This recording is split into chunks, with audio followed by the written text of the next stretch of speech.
Welcome to another episode of Go With The Flow. First episode in 6 months. So I'm going to get to my guests in a little bit. Right now, these first few minutes are going to be Hey about man, me. take your time. Getting back to the show, promoting the show, and just being excited about being back in the studio, being back recording. For those of you listening, my name is Folarin Okulaja, host, Go With The Flow. If, you're probably wondering what the show is about, it's funny because I've done 45 of these episodes, and when people ask me what Go With The Flow is about, I still don't even have my concise elevator pitch. But the way that I like to describe it is a long-form conversational show. So I don't interview people. I have conversations with them. Like I said, I've done 45 episodes of these.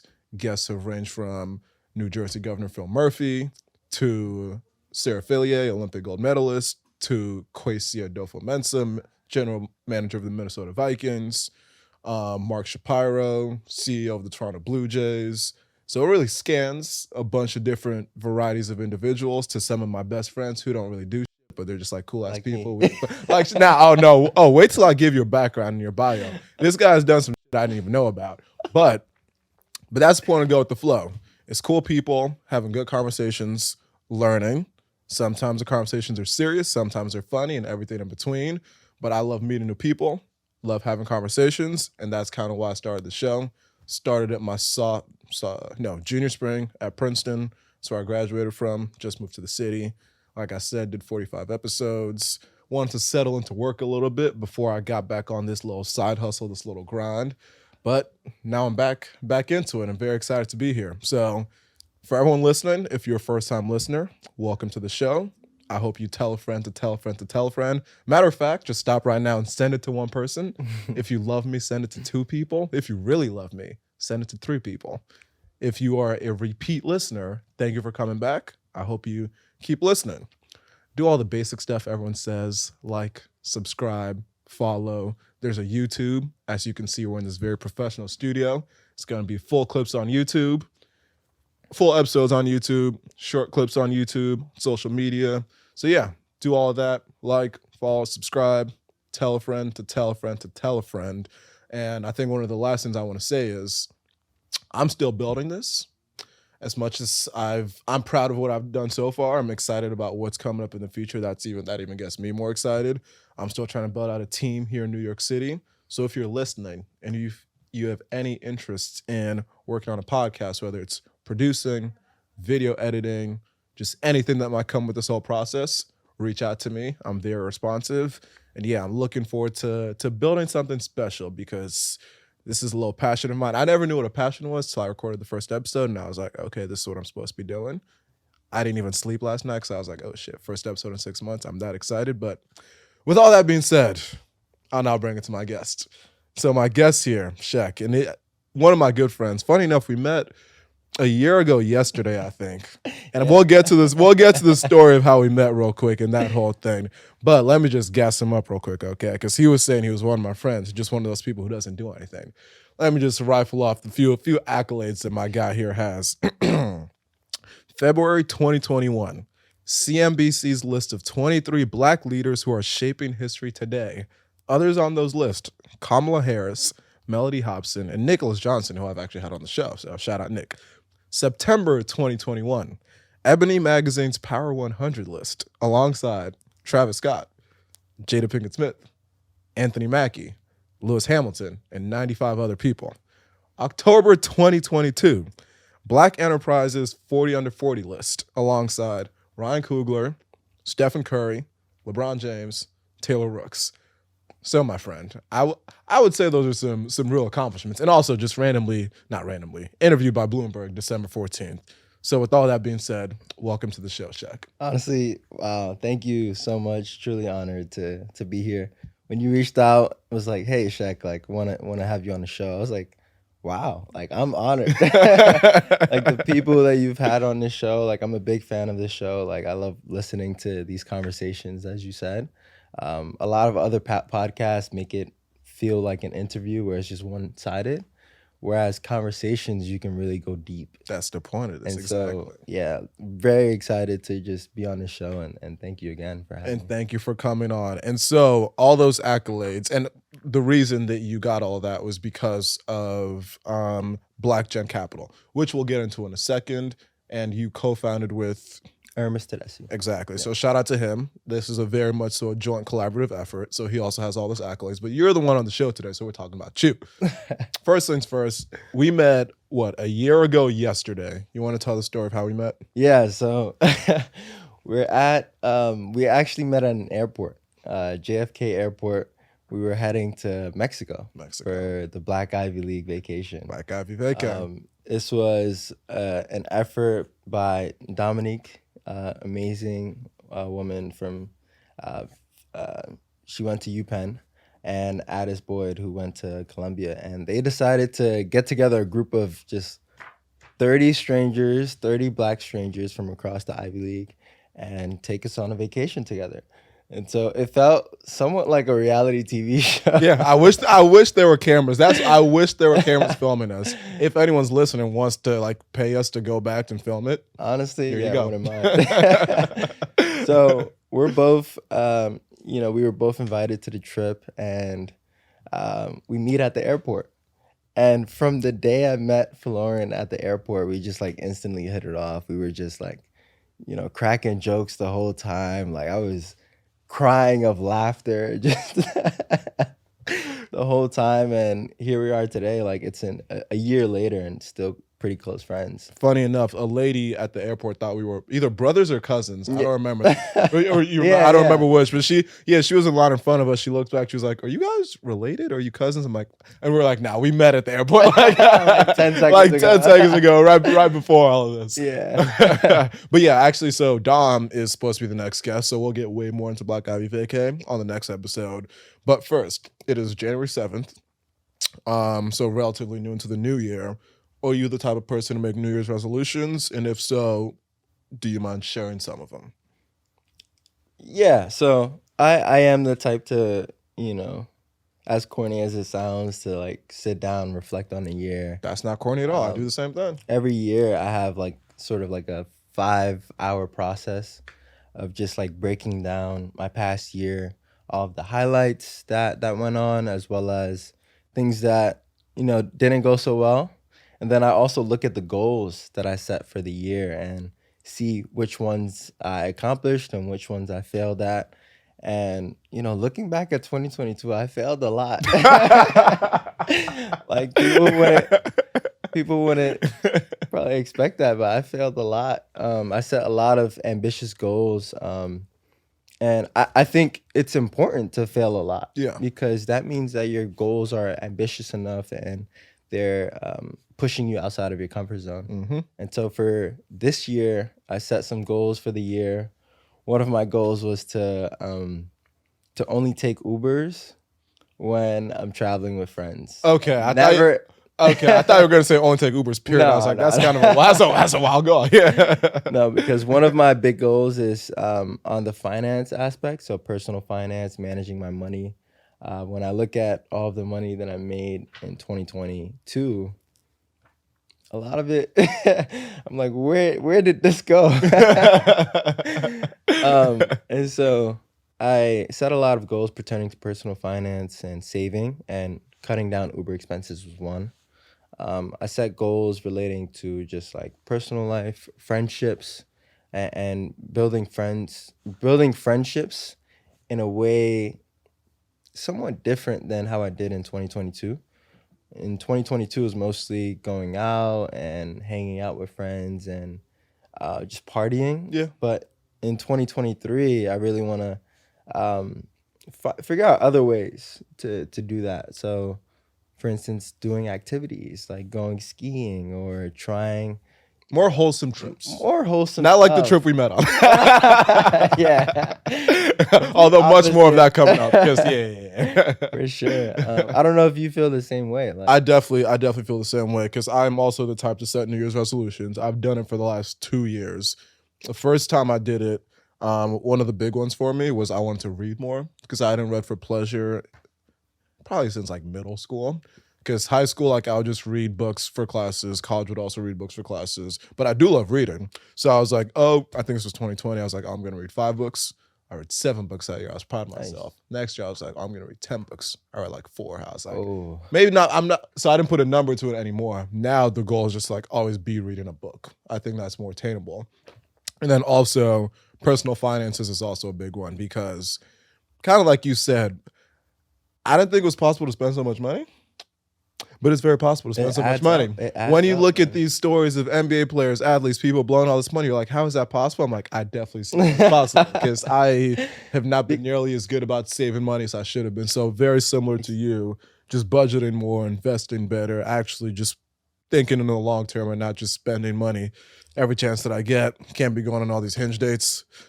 That drains my wallet way more than it should, but This you know. guy is the hinge king right here. No. We're not putting that out there. No. But no, so you said that you set a bunch of lofty goals last year and you weren't able to reach one. What was the loftiest one you set that you weren't able to attain? See, usually I keep my goals private Okay, so that fair. when I fail, like people don't realize. Which is fair. Yeah. What was one goal? One of my goals was to make like $1 million trading in the markets. Okay. And as you know, 2021 was just a bad year for, I guess 2022, yeah. public investing. Yeah. They said over $18 trillion was wiped from the global markets in 2022. So, that was one of my goals. Fell short. I didn't reach that or anything close to it. But, but that's one, like, Okay, for that's an instance, one example. goal that Okay. I wouldn't tell my friends, like, hey, I'm trying to, like, one of my goals. I'm trying to make $1 million right now. Yeah. No, that's fair. And another one for me is golfing. I want to get into golf. Okay. Have you ever been? I've golfed twice. I'm not good. I'm doing it because corporate America, it's important. All everyone does is golf. Yeah. With each other, with clients, with everything. We both work in finance, by the way.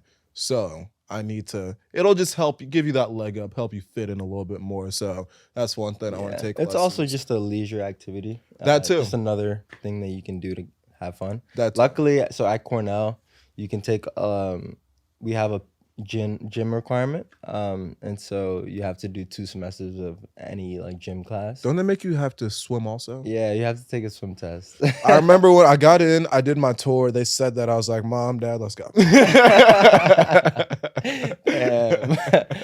But no, so one of the classes offered was golf. And I figured, why not take it? That's smart. So I took golf at Cornell. And honestly, one of the best classes that I've taken. That's smart. That's smart. Because some people have been golfing all their lives, so at this point, it's easier for them. Mm-hmm. Others of us who have never golfed before, now you're trying to pick it up, you get a lot further behind. And even like what you mentioned, I didn't realize how many of my friends actually golfed. And so it's something that they do by themselves leisurely. It's like outside the corporate world. It is something people do pretty leisurely also. But okay, Black Gen. The reason that you have all those wonderful accolades. Could you start by telling the people what exactly that is and why that was a club that you even wanted to start? Yeah, so Black Gen Capital is student-run investment fund. And essentially, sophomore year at Cornell, which is where I went to school, that was about the time that I was really getting into finance and wanted to learn a lot about the industry and careers on Wall Street. And so the first thing that I did was try to join a lot of the finance clubs at Cornell. And before Black Gen existed, there were all these finance clubs. But when you looked inside, there were no Black, Latinx, underrepresented minorities in these organizations. Luckily, I'd gotten into one of them, and so I was the only Black person in this organization of like 50 students. And I just found it kind of strange because, it wasn't the fact that our people were less interested in finance. In fact, we were probably even more interested in learning about these things and breaking into these careers. It's just the way that these organizations were set up. It was a lot of nepotism and saving seats for like fraternity and sorority sisters, saving seats for friends or brothers. And if there are only 8 seats to get into these organizations and 7 of them are already reserved, then that leaves no room for any meritocracy. And so my co-founder, Hermes Tedeschi, very similar experience in another finance org. He was the only Black person in a 60 person org. And this was the premier finance club on campus that had been around for decades. Yeah, I'm thinking of the equivalents we have at Princeton also. And it was just strange. So we sat down one day at breakfast, and we just talked about it. And we were like, yo, like, what if we created a finance club that was inclusive and that was open, that empowered underrepresented minorities to get into finance, to break down these generational curses. And so we came up with Blackstone Capital. Like Hermes Tedeschi, very, very creative mind. He literally pulled out a napkin and drew our logo. He came up with the logo on the spot. He was like, this is it. And since then, we launched our first semester at Cornell, had about 35 members. Then the following semester, we started to get corporate sponsorships and funding from large institutions like Morgan Stanley, JP Morgan, et cetera. And then eventually the word got out beyond Cornell's campus, and students at other universities started to figure out like, hey, started to really resonate with our mission and see the same issues that they had on their campuses. And so we had students from Georgetown reach out to us and say, hey, like, we want to, is there any way we can join Blackstone Capital or set up our own sort of organization? And then we had the idea to go national. And so that was a really big step in that this was an unprecedented move for us. We were just college students at the time. We didn't really know how to maneuver with like all the legal stuff and organizational stuff we had to set up. And now here we are today. We're at about 9 chapters across, Ivy League institutions, other top universities, and hoping to set up chapters at HBCUs as well. So we have about like 400, like close to 400 members. Sponsorships across investment banks, hedge funds, asset managers, and yeah, it's been like honestly a very incredible and fulfilling journey, just to see members come into the org not knowing anything about finance, and then a year later secure an investment banking job at Morgan Stanley, or these very selective internships and opportunities that they otherwise like wouldn't have access to. And that's the first time I've heard you describe the actual journey of starting it, and it's cool to hear from your own perspective, and all the more interesting for me because, again, when I first met you, I knew none of this about you. I met you at an airport to Mexico. We saw each other in Mexico. It was Mexico. Yeah. So we were all doing it. We were all doing our thing. And then come back, and like I said, because I do my research for these episodes. I was like doing my Googles, like looking you up.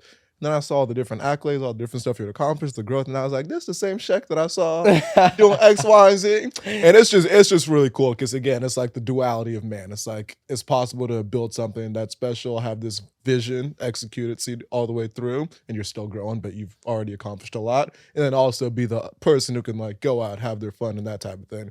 But one of the things that I'm more curious about is the journey from idea to actual inception, because I think that's probably one thing that can resonate with anyone who you talk to, because whether it's something like me who in starting this podcast, because I had the idea, but then there's a whole process from like, oh, I want to start a podcast, to doing all the different steps to actually releasing your first episode, putting it out there in the world. And so this is something that could probably apply to many different people, whether it's in a creative space, in a financial space. Just we all have ideas. We have them a million miles a minute.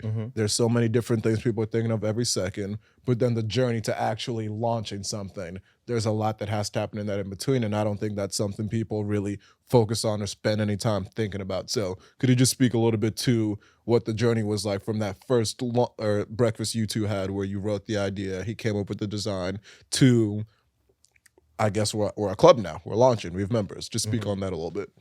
Yeah, no, so before even that lunch, I had thought about this idea. And And no, you bring up a great point, right? Ideas are great, but if the execution is not there, you have nothing. What's Right? the saying? It's like faith without work is like there's some saying about it. It's like faith without work is like impossible or something. Like you need to put steps and action Yeah, behind your faith. Yeah. yeah.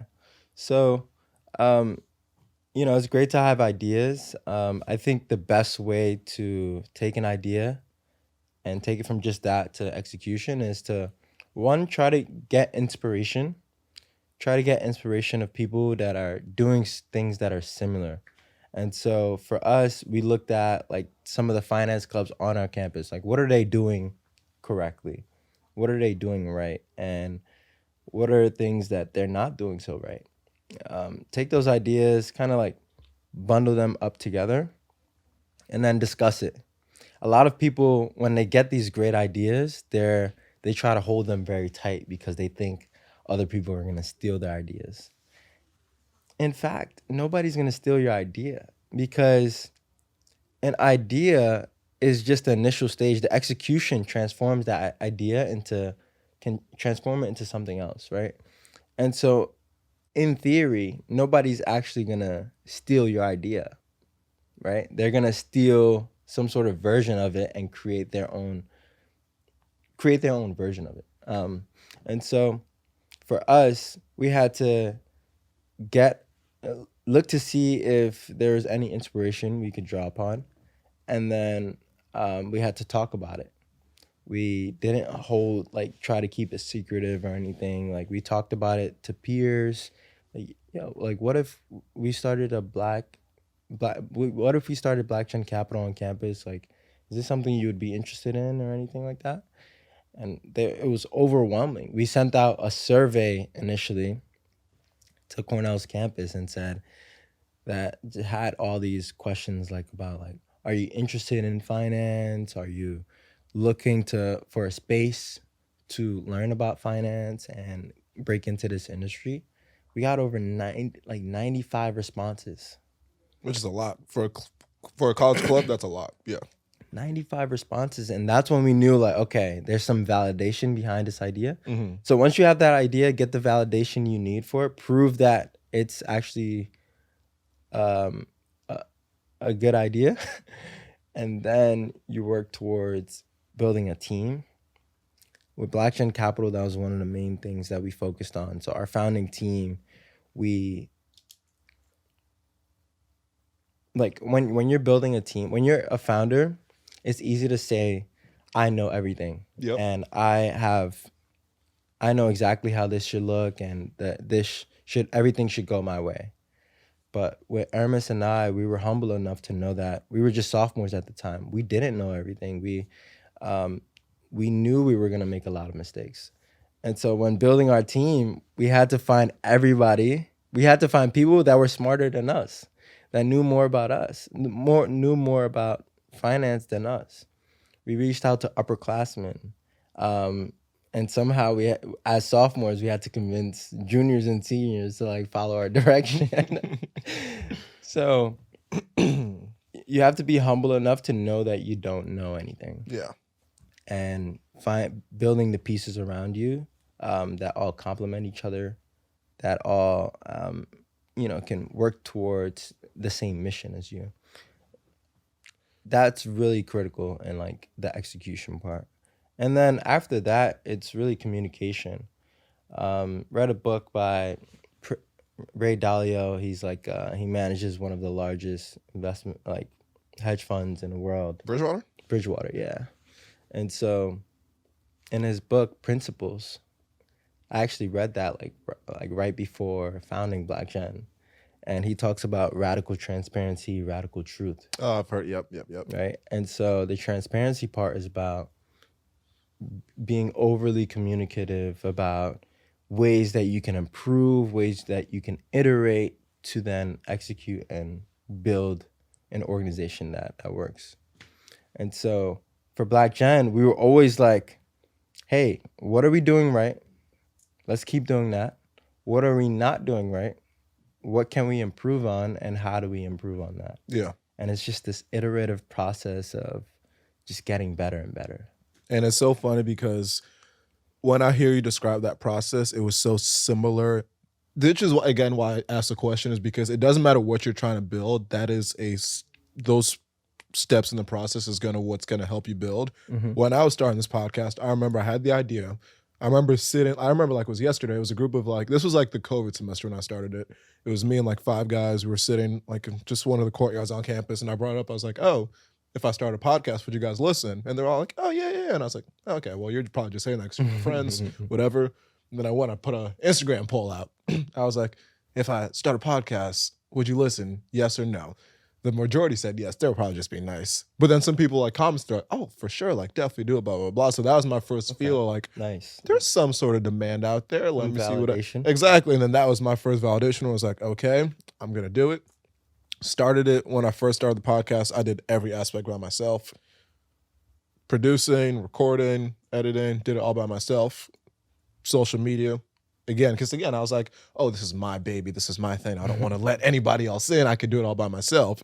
But then very quickly realized that, one, it's a lot of work to do by yourself. Yeah. You need a team. And exactly what you mentioned, there's people who do so many things better than me. And if people are a master of their craft, let them do their thing. Exactly. So then I built a team. Well, when I joined the school paper my senior fall, I sent out an email to like basically the entire student body. I was like, oh, podcast, who wants to help? 3 students reached out, which actually more. There was like 6 that reached out, and I was very shocked. I was like, well, people actually want to work on this podcast. I actually had to turn people away. But I had a team of 3 people where someone was doing, shout out to Daniel, one of the most talented, David, my bad. He made the intro, was doing all my video editing, one of the most talented people ever. He was helping with stuff. I had Theo who was helping with stuff. I had a little team on campus who, one was doing social media, one was doing video editing. And again, I wasn't ashamed to be like, oh, I don't know a lot about this. I want your input. Yeah. Tell me what to do. How do we make this product better? And again, with the, radical transparency, something that I very much so believe in. I love feedback. Feedback culture. Shout out to, my place of work. Feedback culture. I love feedback. Tell me what I need to work on. Give me tangible stuff, good, bad, positive. I could go work on that. And so even with this podcast, I'm very much like, if you're listening right now and you're like, oh, you could do this better, tell me. You're like, oh, say this there, do that there. Like, have this segment, have this guest on, do that. I'm so open to feedback because, again, I just want to make the best product possible. And I am under no illusion that me by myself and all my ideas are the best by themselves and it's just going to, change the world. I'm trying to build something special with a team with more input and then just make things go from there. So back to Black Gen though. What was that so when you got off the ground and you got running, when was that point when you were able to get your first like corporate sponsorship, and what was the feelings that were associated with that? Because that's a pretty high level of validation. It's like these companies are like gonna put I assume corporate sponsorship means money. So they're going to put some real money into your club. What was that? How did that validation feel when you got that? And who was the first company to, I guess, take the chance? Yeah. So I can't say the first one. Okay. But the validation that we got from that was like, okay, we're solving a real issue now, not only just for students, but for corporations as well. So this can actually have a national impact and actually, be a mutually beneficial relationship between our members and corporations. They'll be willing to pay to get access to talent. And so that felt like me and Ermis, we were literally sitting down. We were like, did we just do that? Did we... did we just like secure a corporate sponsorship, like firms willing to pay thousands of dollars, it was an incredible feeling. And this wasn't until like a year after we had came up with the idea. And so sometimes you just got to be patient. Patience, man. Things take time. Yeah. You just have to build, feed into something, pour into it, and then eventually things will pay out. And then since then, usually the first corporate sponsor is the hardest because you have to convince that sponsor to take a leap of faith. and then you can then take that to everyone else and see this company's done it. Like, what are y'all waiting on? Exactly. Like, and yeah, then that's when we approach other corporate sponsors, we say, hey, like, you know, so and so is signing up. You're gonna lose out on this feature. You know, it's a very popular feature. You might want to sign up. Yeah. No, there's more, honestly, there's more followers than leaders out there. Yeah. And so, oh yeah, exactly. It takes the one, because similar, again, I keep bringing it back to the podcast because that's my kind of experience and kind of also trying to build something. My first big guest was, I had the Princeton president on, President Eisgruber. And I remember also, like, when it was the funniest story. I hope he hears this. It was the funniest thing. So it was one of the first days that it was warm out. It was like in the spring or something. And so a bunch of us were playing like beer pong, bunch of drinking games. We were out, and we come back to our campus and we're like throwing a football around. And someone points, they were like, "Oh, is that President Eisgruber?" And I'm like a few White Claws in. I'm like, "Oh, I'm gonna go say what's up." I run up to him, like, yo, I give him my quick intro. I'm like, "I'm Folarin. I have a podcast. Like, would you want to come on?" He was like, "Oh, for sure. Like, Wow. shoot me an email." I thought he was just saying that's like shoot me away, but I was like, "All right, I'm gonna email you, and I'm gonna keep following up until you do."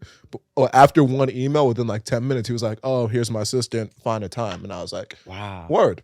Incredible. So after I got him on, that was the one where I was like, the other big guest that I had on, he was like the first name that I was like, "Oh, President Eisgroup has come on. That must be some sort of stamp of credibility."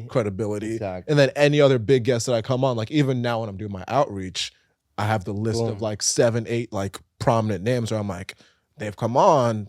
There must be something here. Exactly. Can you guys also like, come on, pile in, come on, go with the flow. So exactly what you're saying, where you just need the one to take the chance on you, and then you use that to just go build something even bigger. Yeah, exactly. We even had some corporations, like one corporation, very prominent name, tell us we're usually not the first mover. Wow.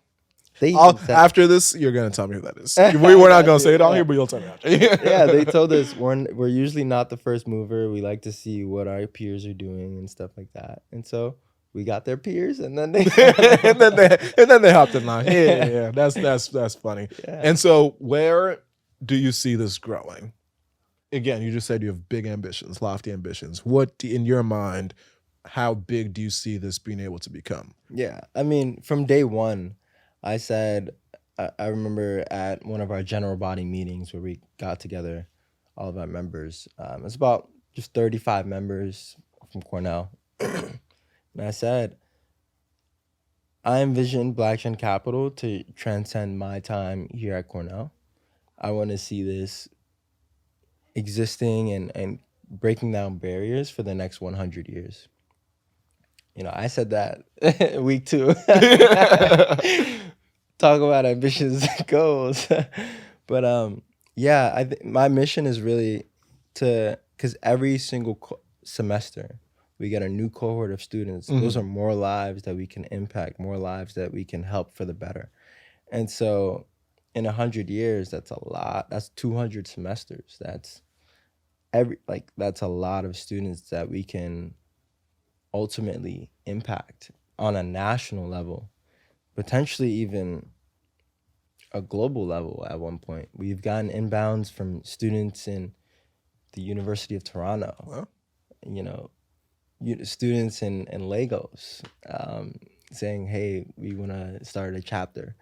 Right now, we just don't have the infrastructure and I guess the support to expand globally, but one day you put it out there. I'm a big fan of, big believer in manifesting, and again, ambitious goals. Literally after I recorded the first 3 episodes I recorded, it was sitting on a couch like this, no studio, and my friends, first one was in my dorm, recording on my phone, just like this. Wow. Second and third episode, very similar, sitting on a couch, phone in between. Please go back and listen to that audio. It's so shit. Audio is bad, but as far as like quality of conversation, product, I was like, I feel like I'm somewhat good at this. Yeah. Literally after 3 episodes, you gotta start somewhere. I'm like, bruh, one day, Spotify exclusive. Joe Rogan's the biggest podcast in the world. I'm like, I'm coming for that guy. You have to put it out there, manifest. And no one can tell me that one day this podcast isn't going to be. Yeah, 100%. And I love setting ambitious goals and goals that people are like, Cheick, you're crazy. Yeah. But like, when you set those goals, even if you fall short, You've still done something great. You're gonna come close. You're gonna do something great. Why set a limit on that? Why not just shoot? Like, there's nothing wrong with shooting beyond that. But it's good to set these ambitious goals, but then set milestones, right? Like, set more realistic milestones. So you have your big crazy goal, but then you set more realistic milestones to like work and get there. Exactly, because again, when I when I first started this, as much as I'm like, yes, biggest podcast in the world. Even when the president of Princeton came on, I was like, oh shit, no way. And then I remember when I got which one was it? I don't remember if Phil Murphy came on first. Yeah, if he came on first, or if it was the GM and the owner of the Vikings. They came on in like 2 to 3 weeks. The owner came on after. Okay, yeah. So I think Phil Murphy was first. Yeah. Because I'm friends with his son. Shout out Charlie. Funny guy, love Charlie. Shout out Emma, friends with like she also co-worker with Charlie's sister. Wow. Whatever. So when he came on, I was literally like, after I did like 30 minutes with the governor of New Jersey, after I was like, I sat there and I thought to myself, I was like, this is again who he is. I just had a one-on-one 30-minute Zoom with him for my podcast that I started less than a year ago. If I could get him on. The sky's the limit. The sky's the limit. I could get anybody on. Anybody. And then I got GM of the Vikings, owner of the Vikings, all these different people. And I was like, literally, there's no one you could tell me that I can't get on this podcast. Is it going to happen tomorrow, next week, next month? No. Is it going to be maybe 2-3 years down the line? Sure. But there's no one that you're going to tell me I can't get on this podcast. Exactly. And because I started very Princeton focused, every guest, you're the first non-Princeton guest. Wow. Actually, after Governor Murphy. Okay. A second. But because it was very Princeton focused to start, the two like whales, like everyone has like there's like the blue whales or something, like the big get that you want to have. For me, that's Jeff Bezos, Michelle Obama. Because those are like Princeton alum. Those are like the goals, the targets. So again, putting stuff out in the world.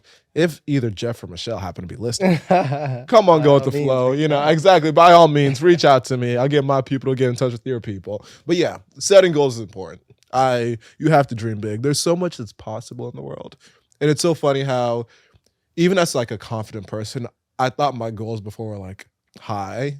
And then with each step of the way you realize like, oh, your bar was actually got kind of low. So now it's like, oh, like we're coming for it all.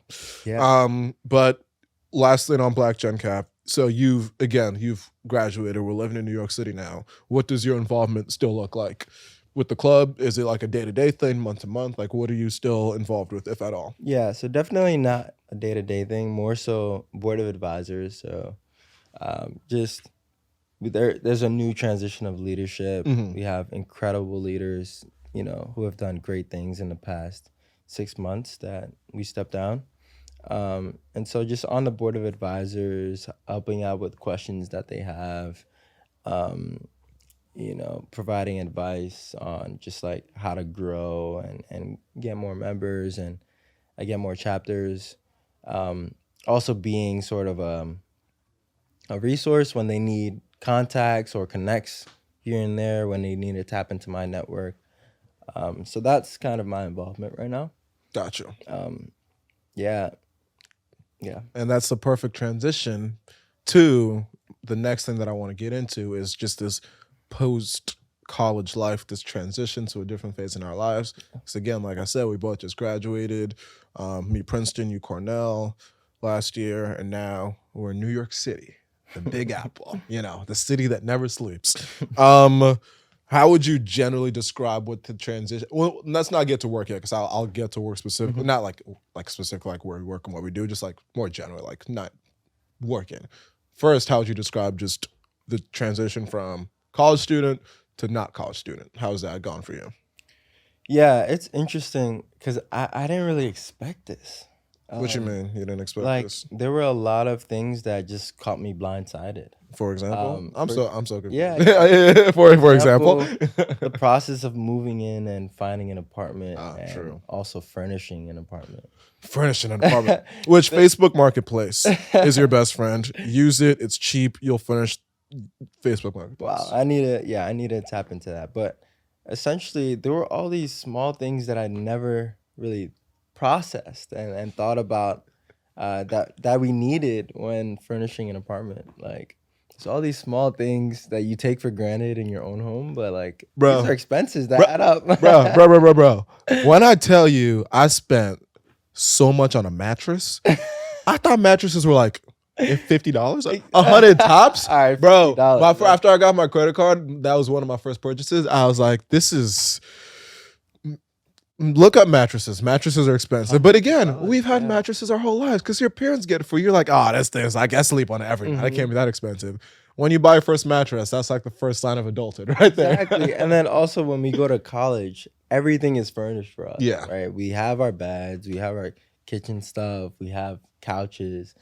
So this is the first time in our lives where we're on our own in this big city. You just got to figure it out. So it was very difficult, just a lot of research and, talking to friends, getting tips and tricks from them. I was really big on reaching out to people like 1 to 2 years out of college because they had gone through the same things. They could provide better advice. Another thing that was just shocking was just transitioning to work.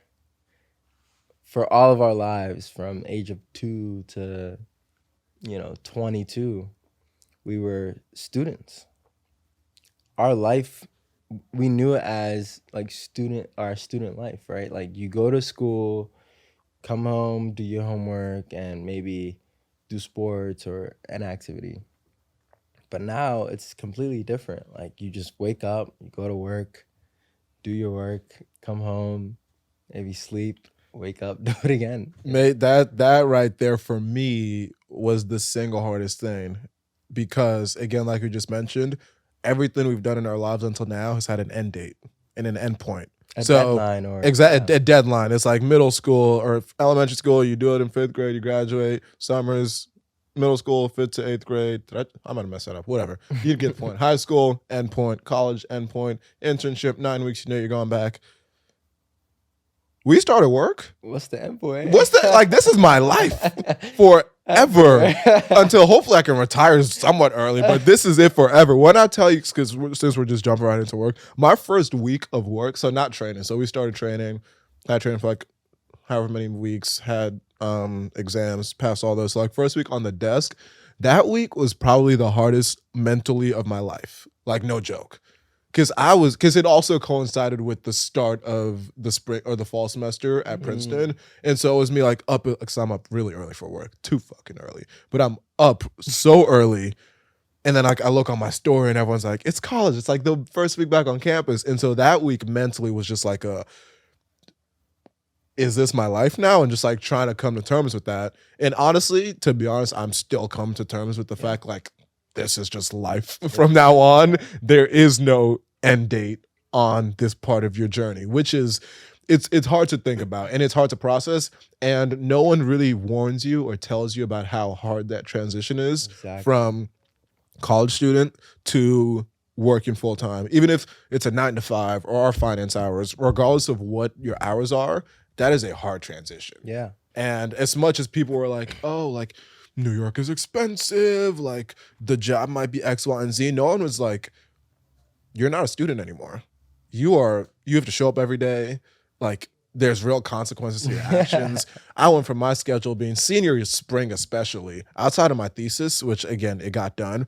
I would have maybe 2 classes a day from Monday through Thursday. I would go to them if I felt like it.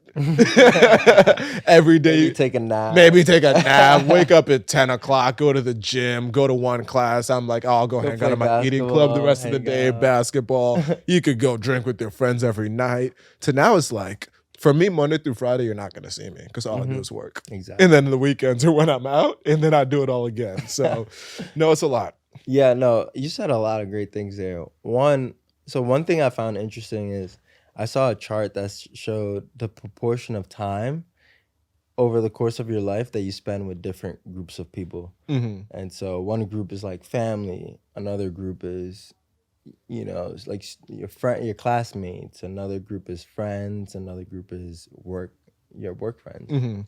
And on this graph, you see, so work friends, the proportion of time you spend with them initially is like minimal, right? Maybe internships and stuff.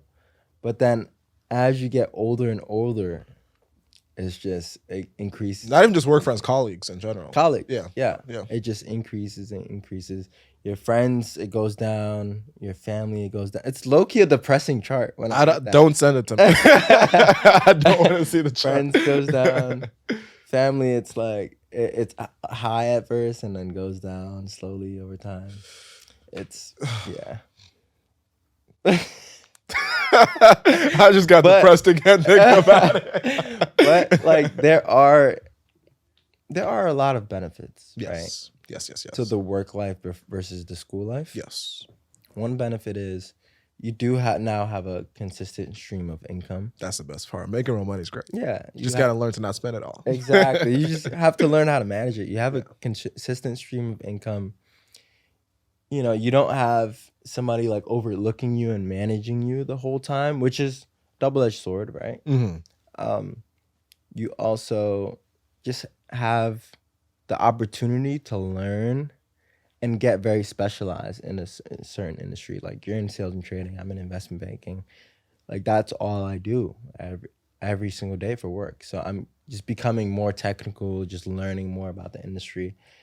Whereas in school, you're somewhat forced to dabble into different subjects and things that you're not fully interested in. So there are like many benefits with work. No, I agree. And another one that I realized very quickly off the bat, especially with what we do, is the level of accountability is sky high. I've never been so accountable in my life. Mm-hmm. People they'll send you like one short email, like do this like casually on like a Monday morning. You'll be like, oh, they forgot about it.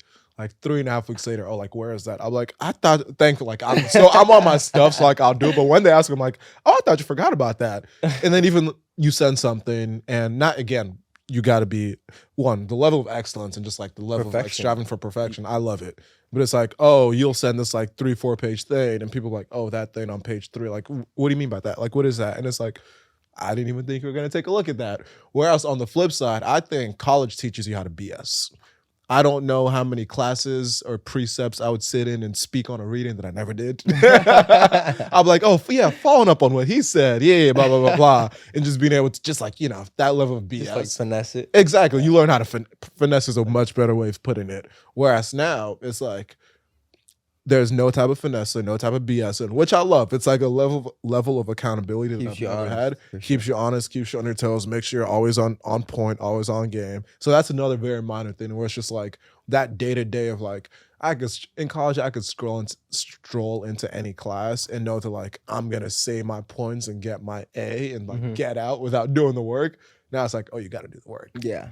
And I think in college, it's more like check the box. That's your sort of level of, I guess, to the degree at which you're evaluated, just checking boxes. Whereas in work, it's like you have to go above and beyond because now you're in, like in banking, our compensation is directly tied to our performance. So, and you want to get paid? Yeah, if you want to be the top bucket analyst, then you have to go above and beyond. You can't just check the box. You have to, exceed, like excel. Sorry. Excel. Yeah. What is the hardest thing about corporate America for you? Oof. So one thing that's difficult is, for me, I have no family in corporate America, right? Both of my parents immigrated from Mali, 80s, $50 in their pockets, right? Started in America, had no friends, didn't know anybody at the time from Mali that was immigrating. And so for them, their life, blue collar, just work. And my mom still doesn't know like what I do. She thinks you're like a bank teller. That's like any African parent is like, oh yeah, he's at a bank. Like people come, you like sign their check or something like that. Yeah, she thinks I deposit people's checks. Yeah. But no, I don't do that. So the hardest thing is like when I'm going through something, they just don't understand. They don't really relate to it. It's just a different level of struggle that they had to deal with and that I had to deal with. I would say another tricky thing is being in an environment where, so kind of going off of that, right? My parents don't even know what I do for a living, but then all of my coworkers come from families who have had generations go through finance and investment banking, right? Like some of my coworkers, their dads are literally like CEOs of other investment banks, you know, co-founders of large private equity firms. And so they already have that sort of leg up. And for me, it sometimes feels like I have to go above and beyond to sort of catch up. It, like my whole life, it felt like I was playing catch up and I was just running a race where a lot of my peers had an advantage. And, you know, for better or worse, that's made me, I guess, the hard worker that I am, the, I guess, optimistic and hopeful person that I am as well. I don't know. What would you No, those, well, yeah, first I'll touch on your answers because those I relate to, especially what you said about your, well, we all moved. I was also born in Nigeria, moved here when I was 9. So, like, I'm first generation. And so, as a result, my parents wanted me to be a doctor, lawyer, engineer, because that's what they understood. That's what they could tell their friends. Honestly, I don't care what they say. The reason they want you to do that is so they can tell their friends. It's just a brag. It's a brag. It's a flex. Oh, my son, Dr. Okulaja. Oh, no. It's a flex. Exactly. And so I started on the pre-med path, neuroscience. I'm like, I'm going to make them happy. At a certain point, I was like, I'm not doing that. Whatever. So now I'm also in finance. So they don't really understand what I do. To the point where it's like, I mean, there is some credibility or validity to what I'm about to say, but they're like, that's not a stable job. Which I'm like, it is, but like, right now it really isn't. So like, I see what they're saying, but they also don't understand what I do. So it's like, there's that whole disconnect. And so again, I can't talk to them about like the struggles of like, this is what's going on, blah, blah, the blah. politics Honestly, of the office and that's why it's good having peers. Like that is where, again, you can have these conversations that make sense, voice your frustrations, and that sort of thing. But I would say for me, one of the hardest parts has been going from being, because senior in college, you're basically like top of the food chain, for a lack of a better term. It's like you've done your time, you're a senior, you know everyone. It's like you'd go through that whole exercise of even taking it all the way back. It's like you go to elementary school and you want like all the cool kids are at the back of the bus. That's where like not seniors, like 4th, 5th graders are. And you get there and then you go to middle school, you got to do it all again. Like start at the bottom, work your way to the top. Going from senior in college, like again, things were good socially. It's like you've laid the groundwork, things are good, to then going to be first year analyst. the bottom of the food chain. The bottom of the food chain. You are in the trenches. So that part is hard. And I think that's just will be a hard transition for anyone going from senior in college to first year analyst. Because I think that happens in any role unless you're like the first round pick in the draft or something where it's like, oh, you go from being the guy to you're still the guy. So I think that's like a transition from top to bottom that happens for anyone. But just the way that I am, I'm looking forward to the challenge of, bottom of the totem pole right now. Give me a few years, try to make my way to the top. Yeah, I think a couple points. It's tough because, you know, in our entire life, right, this process of elevating to the top of the food chain, you know, in school is like, okay, middle school, 3 years, right? You know, if it's sixth grade, 7th grade, 8th grade, then you're at the top. Then you go to high school, you're at the bottom, 9th grade, 4 years. Then college, like 4 years. Yeah. But now it's our career. It's, you know, 30 years to get to the top. Yeah. Quote unquote. Yeah. Some faster, some shorter. But I think that's one thing that's mentally tough to, I guess, cope with.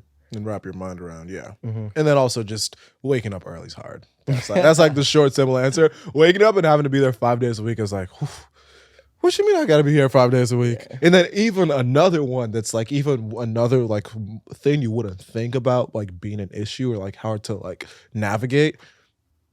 Vacation days. You have a finite amount. Yeah. I can't just up and leave anytime that I want. Unless you work in tech. Like, one of my tech friends has been in Ghana for the past month. They don't live. Are you sure they still have their job? You know, all them layoffs that are happening. Do they still have? Are they still employed? So. Yeah. So. They're in Ghana. Damn. the past month.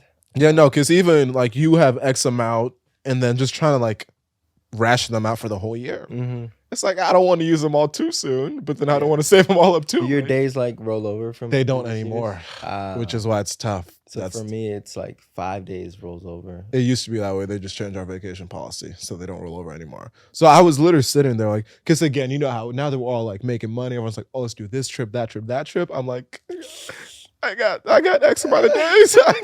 I got to see if I can make it. Yeah. We have like a family trip coming up. I was initially going to take 1 day, but then I realized I had more vacation days than I did. So I'm like, okay, I'll take 2 days. Mm-hmm. And there's like a wedding in February where it's in Montreal.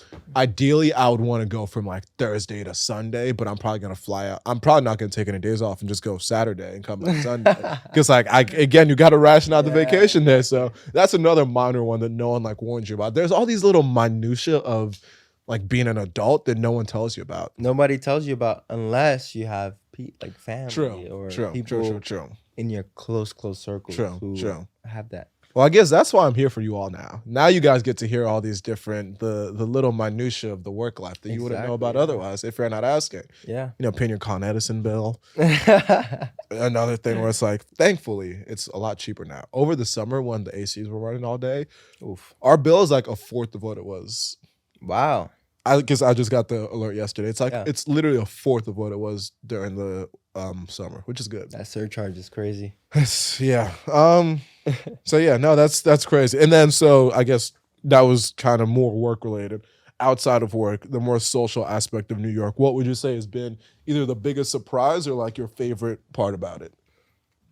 Yeah, biggest surprise is just I know what our real answer is. I don't know if you're gonna say it, but because we've talked about it before.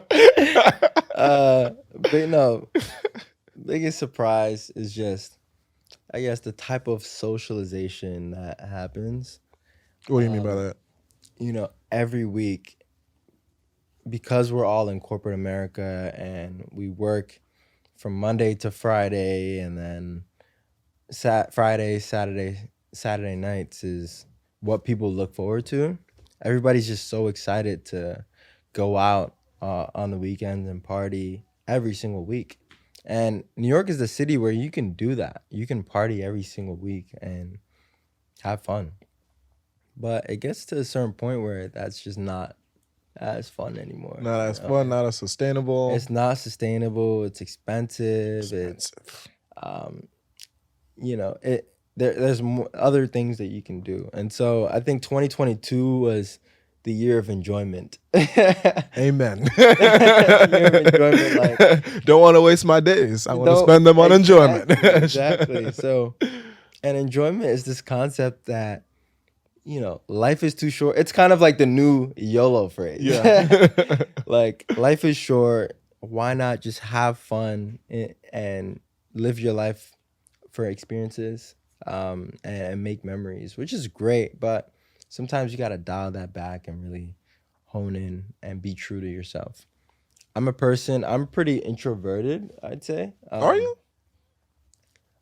Yeah, I am. Maybe an ambivert. I'll just ask, who? Ambivert. What is that? So like mix of intro and antro. You just made up that word. Maybe I did. No, I think it's the word. Shit, that's why I got Google. Now keep going. I'm Google the word. Okay. So, yeah, for me, I like spending a lot of time by myself, reflecting, and it's a word. Ambivert, a person whose personality has a balance of extrovert and introvert. Wow, you learn something new every day. Come on, you learn something every day. It's a smart guy right here. It's a smart guy. Yeah, so I'm an ambivert. I'm gonna start using that too. That's gonna be the name of this podcast episode. Ambivert. Cheick Camara. No, yeah. So I'm a person that really likes spending a lot of time by myself and thinking, and I enjoy my own company. And you know, some people can't really relate to that. They like being with others. That's great. But I have those moments where I like hanging out with friends and being social and things like that. But I also like just being in tune with myself, being mentally grounded with my own thoughts and facing my thoughts. And I would say that in 2022, I definitely spent less time doing that. Mm-hmm. And in my yearly reflection, like looking back at that, that's something that I want to change. I think I really want to, do a better job of, I guess, spending my free time more intentionally Mm-hmm. instead of just, Retweet. unfortunately, instead of just going with the flow. Nope. Whoa, that's No, the first time someone's whoa. Well, I don't know if I could co-sign that one. No, guys, go with the flow. Go with the We flow, want you to of go with the course. flow. Yeah. I see what you're saying now. But, there comes a point in time where you have to really figure out, like, okay, who are your real friends? Who do you really want to spend your time with? For me, it was like sometimes people would travel to New York City, text me, hey, Cheick, I'm in New York. Like, let's hang this weekend. And, I'm sure you get that a bunch of times. But sometimes you have to learn how to say no, right? Like, you have to be willing Snaps. to... It's hard to just, when they say, hey, I'm in your city. Okay, have fun. It's hard Ah, y'all be easy. All right, have fun. I'll give you some recommendations. That's kind of messed up.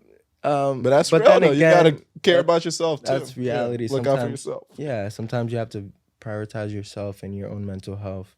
It's not sustainable to every week when a different person is in New York or when a different friend group wants to hang out to always say yes and to always, live this life of enjoyment. No, I again agree with everything that you're saying. But one, I will just caveat and say that I've been very similar to you, especially the first 6 months of being in New York. Of probably most weekends, I'm out Friday and Saturday night in the just out. But I will say that's probably because we just moved to the city. True. I feel like if you surveyed people 1 year in versus 3 years in, there's a much higher percentage first 1 year in who are going out every night than those who are a few years in. So I think naturally all of us will start going out less. Yeah. Exactly, and dial that back. But even still, I don't think it's an excuse to not being intentional about your time. Because I think even though, yes, we are new to the city, we should still be intentional about our time. And I have enjoyed getting out and meeting new people. That although that happens less when you're out at Szymanski than because I like birthday parties or like dinners, things like that. Those are more intimate. Those are more thoughtful. You can actually connect with people, have conversations. Like even just often, I'm thinking of a few people who I've met at dinners, a few who I actually want to get on the podcast. Little things like that where it's like, oh, I've met you around in that more intentional way. Whereas again, kind of like you're saying, I don't want to be going out just waiting in line in Brooklyn or Manhattan, wherever, waiting in line, getting in. Sometimes it's fun, sometimes it's not. You end up spending way too much money on Ubers, on drinks, on everything else. So, yes, 2023 and going forward is about being intentional. Not only with how you spend your time, but who you spend your time with. I think those two things are key. Because, again, because we are new here and there are so many people to meet, I think we're still definitely in the growth phase about meeting people. 100%. And I think I'll be that way for a little bit. But then I do think and I actually have thought about this. Because right now, again, I want to meet as many people as possible. But eventually, at a certain point, it's like, okay, now it's needs to be quality over quantity. Right now, it's very much so yes, meet people. There's some great relationships forming. But I'm also thoughtful about like I did this exercise because I had a birthday party. My birthday's October 5th, I had a party and I was making a guest list. And I did this exercise of okay, this is it's like a birthday party, supposed to be X, Y, and Z. So I invited a lot of people, 100 plus people. So making that list was okay, fine, you can invite 100 plus people. But then I was okay, I did a dinner beforehand, which you were at. That I think it was 12 people. The exercise of these 12, who are the 12 that I want at the dinner beforehand? Yeah. Then I was if the party was 30 people, who are the ones I want there? And then just as you keep going and going, layers, exactly. And so it's you look at a circle where it's in the circle in the center is your core group of people, and then you could start building out and out. And I would definitely say probably the first 2 to 3 layers of the circle, are friends, like good friends. Like I'm willing to hang out with you. But then there might be people on like the outside layers who, yes, they'll come to my birthday party of 150 people, but like, are we like friends like that? If I needed you like that, would you be there? If you needed me like that, would I be there? Yeah, makes sense. It's fair to think about these things. So yeah, when it comes to relationships with people, I'm definitely much more critical. I need to be more critical about that. And I was having this conversation with a friend the other day. I agree wholeheartedly. Like you have these different, groups, categories of friends. But one thing is to be forward-looking about your friendships, right? So when you have an event and you're thinking about your who's gonna attend, are you gonna invite people that historically you're friends with, or are you gonna invite people that in the future you want to be better friends with, right? Is it, are you gonna be comfortable in an environment where, like, for instance, there are some people in my life where I've known them for less time that I've been stronger and better friends with me, and that I want to be stronger friends with in the future than other people that I've known for a longer time. I can say that about you. Yeah. We've known each other for literally a year to the date. Yeah. 12 months. Yeah. Right? And so, like, I think one thing is to be forward-looking about the friendships. What sort of friend groups do you want to cultivate? Yeah, I can't wait to use your private jet one day. Forward looking towards that right now. Can't wait. Like, be forward looking. Like, are these the people that you want to be around, not just you're currently around and it's just out of convenience, Yeah, very good points. Very good. I don't even know how much time we've done. I think we probably like right around an hour, a little bit over. But one of the last things that I wanted to, actually, no, this is actually a pretty good transition before we'll get to your songs, because that's the one segment that I have on the show. Oh, Did you not do the songs? The 5 songs? You didn't do the 5 songs. I can come up with 5 songs. So you didn't do them. You said I could wait. Yes, till we're on this. You were supposed to come up with the list of 5 beforehand for when we do the segment. Oh, okay. All right. I'll clarify that with future guests. It's whatever. But no, another really quick thing that I want to touch on is, because you're a good example of this. I have some other friends who are very good who, like, for me, are good examples for this. Is just being motivated by other people's success and ambitions and the power of the people you surround yourself with. I remember freshman year, and I've told the story like on another episode, but like, again, I've done 50-something of these. Go back and listen. I'm gonna retell some stories. But I remember freshman year, two of my really good friends, they were applying to this consulting company that I never.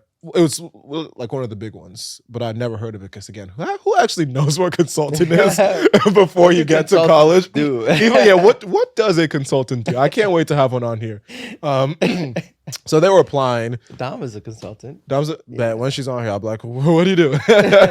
Actually, a lot of our friends are. Sam is, Amir is, a lot of, okay. But they were applying to this internship, and I was like, because I don't know the name of the company, like, I'm not going to apply. They both get it, and I was like, then you learn more about what the company is, and I'm like, oh shit, like I should apply to that. And then being motivated by the fact that, these are 2 of my really good friends working at this really good company. One, I don't want to be the slacker friend who's not doing shit with themselves. Yeah, that's how you get that. You can't. That's how you get kicked out of friend group. Yeah, exactly. That's how you get kicked out of friends group. There's this Jay-Z quote from, it's like, around here, you know you're successful by how many people are successful next to you. Something along those lines. But when I saw them get that and then like get the return offer and then start doing all these things, I was like, oh, like I need to go like do my own thing, like lock something down. And never like jealousy. It's always like just motivation by like how people are succeeding and doing their thing. So like being around you, everything you have going on with Black Jan Cap's like, oh, like Cheick is doing his thing. I can't be slacking.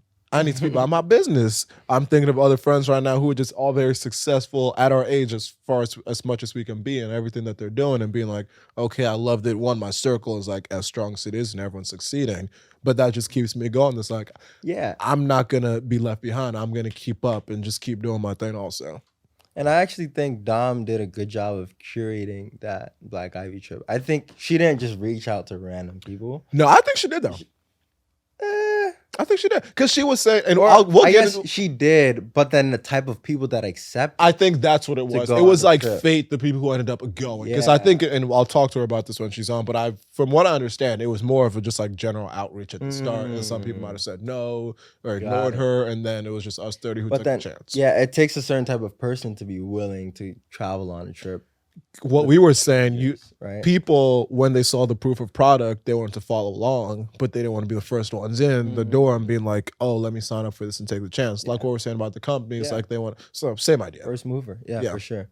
Because I noticed that out of that trip, like I am inspired by a lot of people that were on that trip. Like a lot of people on that trip just like are doing their thing, whether it be in media, whether it be in finance, whether it be Got an Olympian. nonprofit space, Olympians, like just incredible. Shout out to Aries. Shout out to everybody. Shout out to all of you. Yeah. Shout out to anyone listening. Shout out to everybody. Yeah. But you didn't do the song. So for anyone listening, the one reoccurring segment on the show is I ask my guests to come up with 5 songs that describe who they are as a person. I leave it very open-ended, and I typically end the show with this segment. I texted my friend Cheick here to do this I have 4 days some ago. I have some songs. So you have 5 of them? Yeah. Are they Not 5. So then I can't do the segment. You can't. You gotta stick by the rules. How many do you have? I can think of a couple Drake songs Okay, that really resonate. let's hear them. Say the song and say why. So one song comes to mind. Classic. Drake started from the bottom. I knew that's what you were gonna say. Started from the bottom, now we're here. I think it's just a song about continuing to elevate, right? Yep. I grew up in Harlem, in the projects, like Section 8 housing. And in that environment, when I look back, right, a lot of my friends that also grew up in these environments, unfortunately, it's sad to say, but it's kind of like the sad truth, but a lot of my peers are now like either locked up or in gangs and things like that. And so when growing up in that environment, it is easy to kind of quote unquote stay at the bottom and not really elevate your life. But for me, I've been fortunate to like have great mentors, great peers around me, and have like have parents that have instilled some sort of work ethic in me to always try to keep elevating our lifestyle.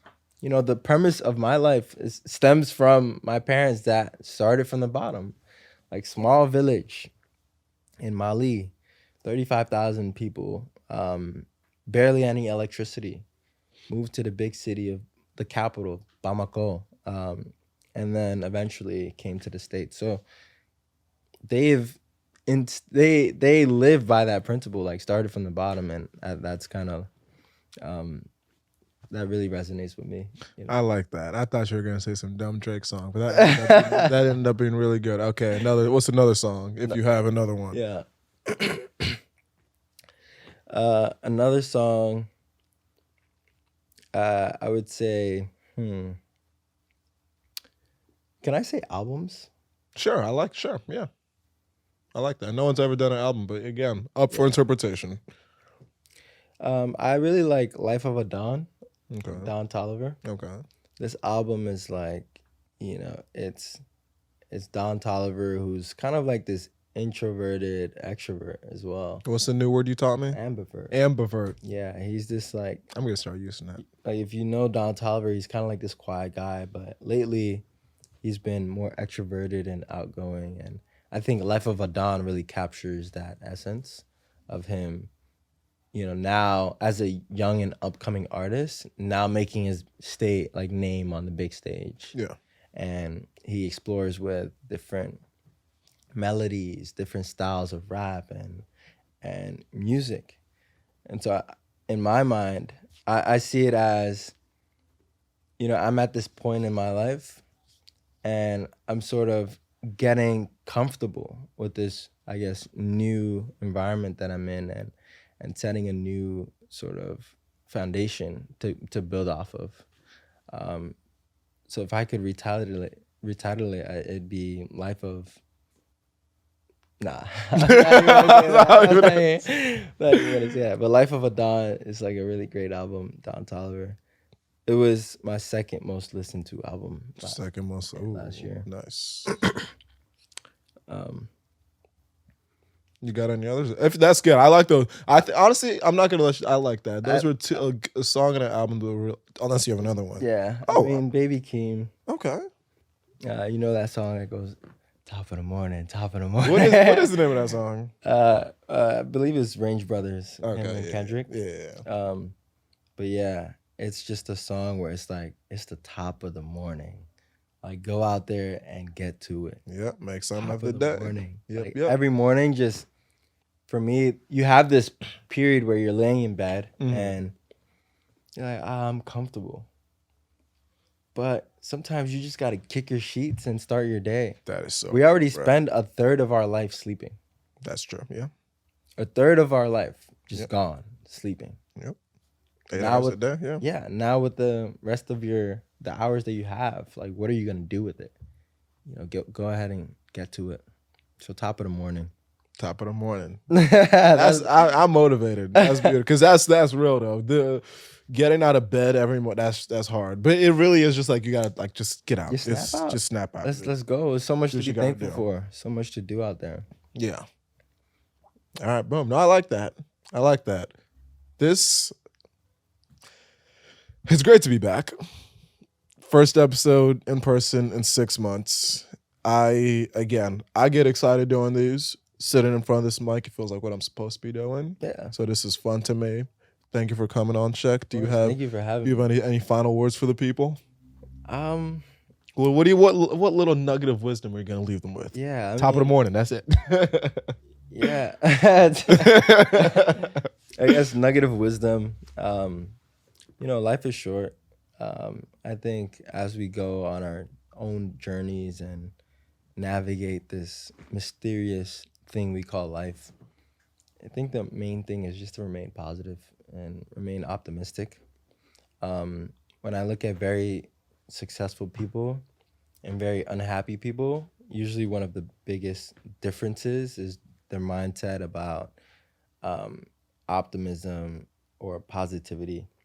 Like, are you a half glass empty or a half glass full? And, the idea is to remain optimistic and hopeful, but then also still be grounded in realism and be realistic. And so that's kind of like what's kept me going, being optimistic that there is a better future out there. There is a better world out there. And it's up for grabs. Like, we can go out and get it. Very well said. Great place to put a pin on it and to end the first episode of this Go With The Flow 2.0 regeneration, which I'm very excited about. For everyone listening, I hope you're still listening. Thank you. The plan is to do an episode every 2 weeks. I'll keep doing that until I see what the demand is. If I can get enough guests, I'll do an episode a week. I'm very excited for where this podcast can go, kind of like what we spoke about earlier on the show. I really think the sky's the limit. Sky's the limit for the podcast. Sky's the limit for you. Sky's the limit for me. Got some big things ahead. Like I said, like, subscribe, retweet, comment, tell a friend to tell a friend to tell a friend. Send this to someone. And yeah, I'm trying to build something special, and I can't wait for everyone to come on this journey with me. So yeah, this has been another episode of Go With The Flow. Thank you all for listening.